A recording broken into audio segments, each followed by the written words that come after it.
And for the next 5 minutes, I'm going to be talking about why a company that makes videos, essentially, decided to make a new product. And then Scott's going to talk about why he made this product and what it's been like for him to go on this journey. So let me just introduce you quickly to Missing Pieces. We are inspired by this intersection of storytelling, technology, and the limitless potential of the web. And this is what Missing Pieces looks like today. It's a creative production company with a growing roster of forward-thinking directors. I just want to acknowledge our two other partners, Josh, who's also a director, and Kate, who's my co-executive producer, and we lead this team together. And at any given point, there's a number of content projects, TV commercials, music videos, interactive videos, all kinds of fun stuff, including original projects, which I'll come back to in a second. So Scott and I met in film school in 1999, and I think this footage is aging gracefully now, actually.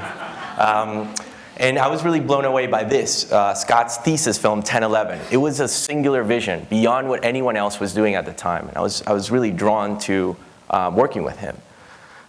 It was also a time when these tools were becoming affordable for the first time. So you didn't just have to go to the film school to do these things. You could just make these little films on your own. So Scott and I started collaborating on these fun little projects. And I played more of a producer-editor role, and Scott was the quintessential writer-director. And that friendship really laid the groundwork for what would later become this, which is actually a name. The name was taken from this homeless idea that Scott had. 2005 was the year YouTube was founded, but it was also the year that the late Steve Jobs announced the first ever video iPod. And we could see another digital video revolution coming, and we wanted to be a part of it. We wanted to make something fresh. You see, television and the theater experiences, as much as I love them, are shared and communal experiences. This was different. This was more immersive, more personal. So we really came to this idea that we wanted to make content for an audience of one. So we teamed up with Cool Hunting and created the Cool Hunting video series, which at the time was truly revolutionary. And it really helped cement this format that you now see everywhere on the web, this short-form documentary format. And it launched our company into the wild west of content production. And since then, we've gotten to work on some truly amazing projects. So TED, for example, entrusted us to tell the story behind the TED Talks for the first time. And they gave us unprecedented access to its organization and community. It's an incredible project. Really taught me the value of making a true impact, doing things that matter. Or the work we've been doing with the Climate Reality Project, Al Gore's Climate Reality Project, which is really bold, daring, innovative content work that millions around the world have seen. Films on hot-button issues like the price of carbon. So, well, also more recently, we worked with our friends at the Google Creative Lab on Glass, which was awesome. And my job really is to make Missing Pieces the production company of the future. And a key component of this is enabling original projects that the directors bring to us. So Jordan Fish created this Choose Your Own Adventure interactive music video for the band Chairlift last year using this interlude technology, super cool, embeddable, seamless technology. And what happens is you're prompted these arrows at different points in the video, and you make a choice with your keyboard or mouse about where the character wants to go. And the choice affects the narrative. It affects the fate of the character. You feel truly like you're making choices that are changing the way the song and this narrative develops. We ended up creating about 25 minutes worth of content for a 3-minute music video. So you can imagine how infinite the possibilities felt. And we did it not just because we wanted to reinvent what was possible with the music video on the web, but because we wanted to be at the center of this conversation about what happens next in storytelling. Another original project that's paying off is Sam Fleischner's feature film, Stand Clear of the Closing Doors. And we supported this not just because it enhances the value of our director, but because it paves the way for us to make other films, other feature films and documentaries, and also explore that as its own business model. In Scott's original project, that wasn't a film or a video at all. It was a product, an original product, which is something that we've never done before. So we went outside of our core business model and did it because we believed in the potential of the idea. And that's really the key for the original projects. They push the conversation and the company, ourselves, forward. So what started off as an original project, Scott's original project, is now becoming its own business. It's a really exciting, amazing time. And Scott's here to tell you all about it. I'm Scott Thrift, and I co-founded Missing Pieces with Ari back in 2005. Since then, I've made hundreds of videos, and my favorite part of the process has always been editing. It's in the editing room where I'm able to take the infinite potential of raw footage and just compress it down into a finite video experience. And for anybody who's going to press play on one of my pieces, you can be sure that I have done every single thing I possibly can to honor your time.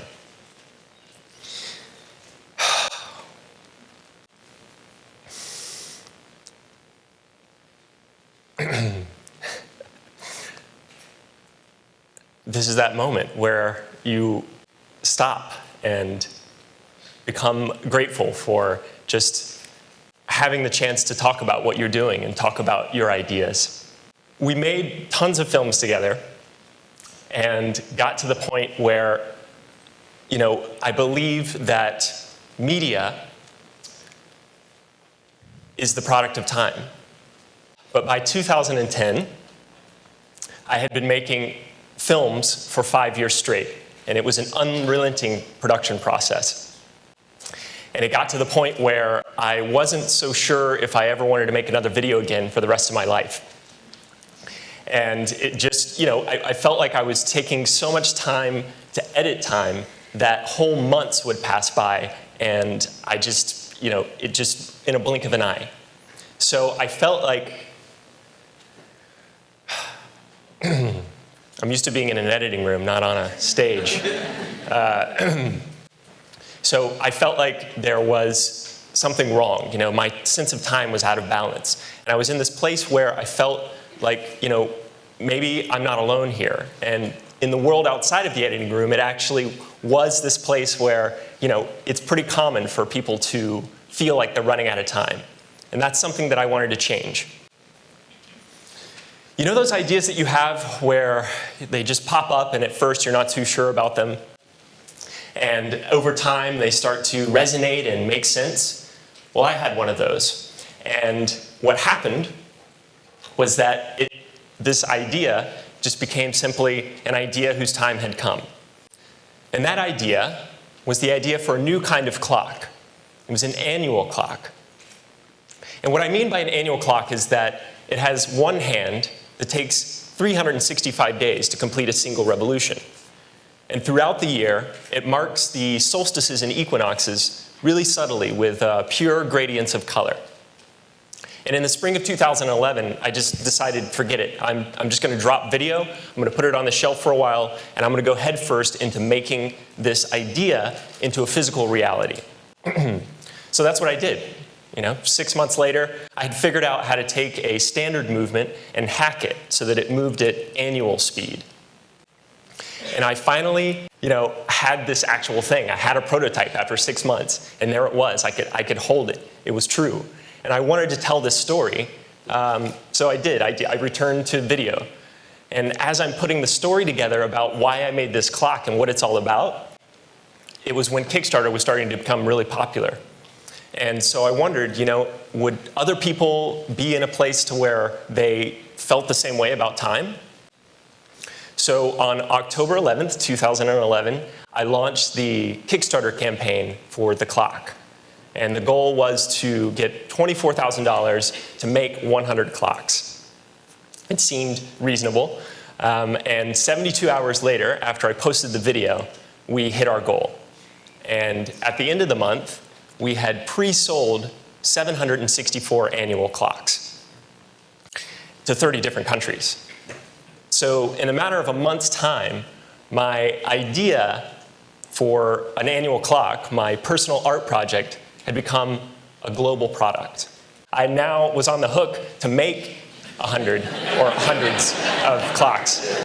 And not only did I have to make them, they actually had to work when they showed up at people's houses. So I looked for product design firms, right? Because I'm a filmmaker, I don't make products. And I was lucky enough to be introduced to Russell at Rux Design. And the first thing he did was sit me down and explain the hell of manufacturing that I was about to endure.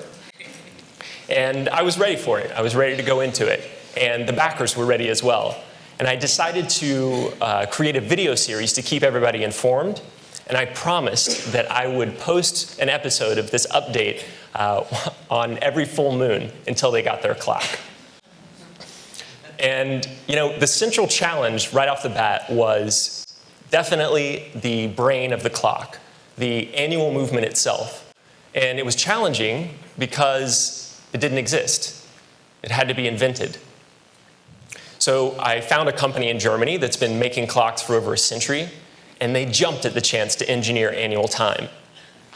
Now, not only did they make the world's first annual movement, they designed a software that would enable the clock to set itself to the day you turn it on. So it sets itself to the present.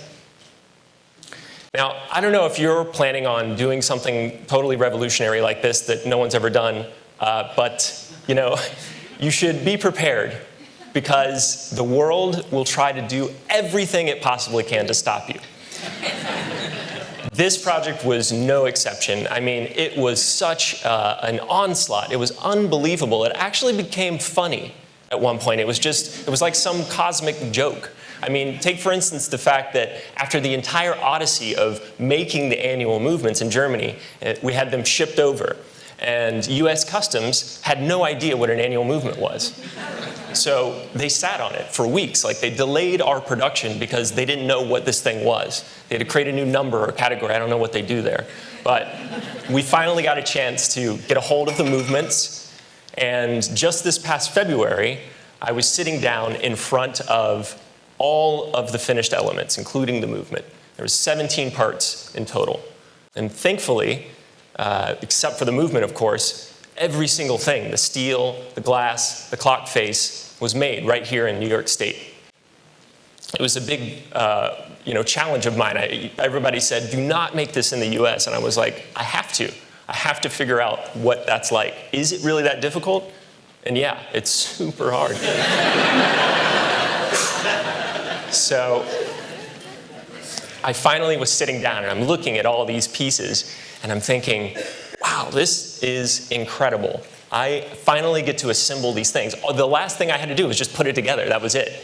And so I started assembling these clocks, and I have to tell you, it was truly just an extraordinary experience. I'm putting this thing together, and I actually put several hundred of them together myself. And I would put the clock together and I would hold it and I would just let my imagination soar, I thought to myself, where in the world is this one going to end up? What wall is it going to be hung on? And, who is it going to touch ultimately? And so that's it. I mean, we actually finally were able to ship last month, and the clocks have been sent out to hundreds of addresses, and people are getting it. It's arriving. People are turning it on. And it works. It actually works. It actually sets itself to the present. And people, have been getting in touch with us. The response has been amazing. We've been getting videos, vines, tweets, everything. And tons and tons and tons of pictures. And it's actually it's such a hopeful thing. There's something really positive about this. And it's actually, for me personally, it's a little surreal because I'm looking at a picture of an idea that I had 2 years ago. And in this picture is a clock on somebody's wall, and this picture is in Australia. So it's like, I don't know, it's just amazing to have seen this whole process of just thinking about it and then it being on the other side of the world. And I've finally had a chance to step back and think to myself, why is this resonating so deeply? And it's kind of simple. I mean, think about it. We only have one time, and that's time as we know it. It's modern time. And you know, the best way to contrast these two different clocks is to think about it like this. Modern time, the time that's counting down right now, right in front of me, is time for the left brain. It's linear, it's logical, it's complex, and it sees the world as a series of parts rather than a whole. And what I'm introducing is time for the right brain, a time that is natural, cyclical, and simple. And it's a time that sees the world as a whole rather than as a series of parts. At a glance, you can just look up and become grounded in the present and see how what you're doing right now relates to the rest of the year. Now, am I suggesting that we all leave this conference and throw away all of our clocks and just live on annual time? Absolutely not. I think that would create the same problem of imbalance that we already have, but just in another direction. Now, what I am suggesting is that it's living between these two hemispheres of time that provides an incredible opportunity for balance. Living with this clock, becoming accustomed to the present, is an adventure. It's an adventure in our perception of time. And finally, the thing I think right now that I'm most excited about is where is this going to go? What's going to happen with this clock? What is the future of the present? And the truth is, nobody knows. Only time will tell. Thank you.